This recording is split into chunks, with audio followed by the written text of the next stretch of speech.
Stress normal? Stress normal?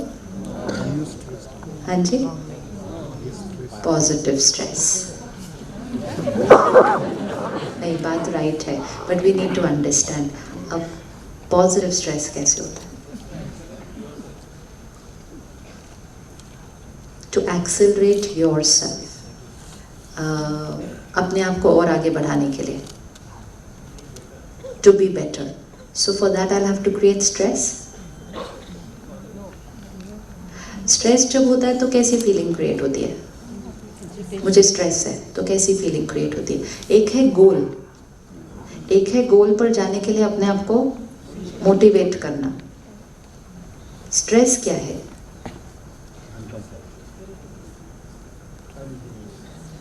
That's why vocabulary is very important, ताकि इसके बाद hall से जाने के बाद no confusing society. It's very important. आपको पता है छोटे छोटे बच्चे बोलते हैं स्ट्रेस तो नॉर्मल है, स्ट्रेस तो नॉर्मल है। वो आपके पास आएंगे। आज बच्चों को एग्जाम से पहले एंजाइटी हो रही है।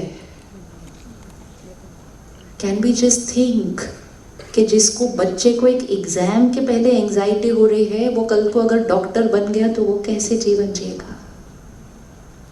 इमोशनल हेल्थ इज लो, क्योंकि पिछले 10-20 साल में समाज ने ये सारी जो डिप्लीटिंग इमोशंस थी ना, इनको नॉर्मल बोल दिया। मतलब एक दूसरे को बीमार रहने की परमिशन दे दी। इनफैक्ट अगर किसी ने यहाँ अभी खड़े होकर बोला मुझे स्ट्रेस नहीं होता, तो डॉक्टर बोलेगी एक मिनट इधर आना, मैं देखूं सब ठीक है कि नहीं, तुम्हारे को स्ट्रेस ही नहीं होता। That's how we got shifted completely to a different thing. हमने स्ट्रेस नहीं होता, कैसे नहीं होता, गुस्सा कैसे नहीं आ सकता, ये नॉर्मल नहीं है। इसीलिए ये नॉर्मल वर्ड बहुत इंपॉर्टेंट है। जब हम स्कूल में थे तो स्ट्रेस की डेफिनेशन दी थी, stress is equal to pressure divided by resilience. Pressure होना चाहिए। एग्जाम नहीं होगा बच्चे का तो वो इवैल्यूएट भी नहीं करेगा अपने आप को, मेहनत भी नहीं करेगा उधर जाने के लिए। तो प्रेशर उसके जीवन का, एग्जाम उसका प्रेशर है, वो न्यूमरेटर है, लेकिन डिनोमिनेटर उसकी इनर पावर रेजिलियंस है। लेकिन हमने कह दिया प्रेशर है, एग्जाम है तो स्ट्रेस तो होगा ही, तो डिनोमिनेटर को क्या कर दिया? Out. Stress is equal to numerator. Numerator दिन ब दिन क्या होते गए? न्यूमरेटर दिन ब दिन बढ़ते गए, और पिछले 10-15 साल में बहुत फास्ट बढ़ गए। फास्ट बढ़ा है न्यूमरेटर पिछले कुछ सालों में। और जब न्यूमरेटर बढ़ रहा था, हमने डिनोमिनेटर पर ध्यान नहीं दिया, तो डिनोमिनेटर घटा, न्यूमरेटर बढ़ा, गैप दोनों के बीच क्या हो गया? ज़्यादा बढ़ गया, स्ट्रेस बढ़ गया। So will change the vocabulary.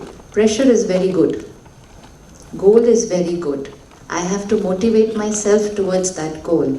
लेकिन stress is not a very comfortable emotion. अगर मुझे यहाँ से चल के वहाँ तक जाना है, दैट इज माई गोल। मुझे अपने आप को पुश करके वहाँ तक जाना है, मोटिवेशन। स्ट्रेस मीन्स होगा कि नहीं, पहुँचेंगे कि नहीं, मेरे से पहले कोई और पहुँचा तो नहीं, अगर हम नहीं पहुँचेंगे तो लोग क्या कहेंगे, टाइम पे नहीं पहुँचेंगे। That is all my wrong thinking while walking towards the door. अब ये सारी रॉन्ग थिंकिंग करके भी हम डोर पे तो पहुँच जाते हैं, हम अपने गोल्स पे पहुँच जाते हैं। हमने बहुत कुछ अचीव किया है पिछले कुछ सालों में, बहुत फास्ट अचीव किया है। We set huge goals and we achieved all of them, but we were only not taking care of our thinking while going towards that goal. तो result क्या निकला? Emotional health affect हो गई, mental health affect हो गई, physical affect हो गई, रिश्ते affect हो गए, nature affect हो गई, climate, पूरी सृष्टि affect हो गई। So now it's only all of you who can tell the world what is normal.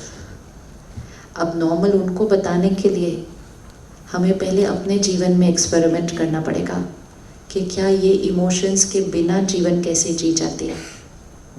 क्या ये पॉसिबल है कि सब कुछ करते हुए हम स्ट्रेस नहीं क्रिएट कर रहे, गुस्सा नहीं क्रिएट कर रहे, कंपैरिजन नहीं क्रिएट कर रहे, कंपटीशन नहीं कर रहे।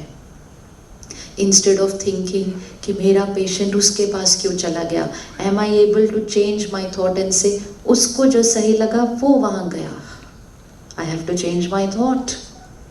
then raise it to a higher thought to be able to tell my patient, मुझे लगता है आपको मेरे पास नहीं, आपको इधर जाना चाहिए।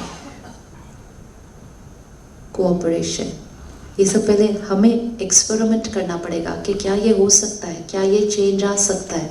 जिस दिन हमारे अंदर वो चेंज आने लगा और हमें पता चला कि उसका मेरे मन पर, शरीर पर कितना कंफर्टेबल इफेक्ट आ रहा है, then we will be able to tell everybody।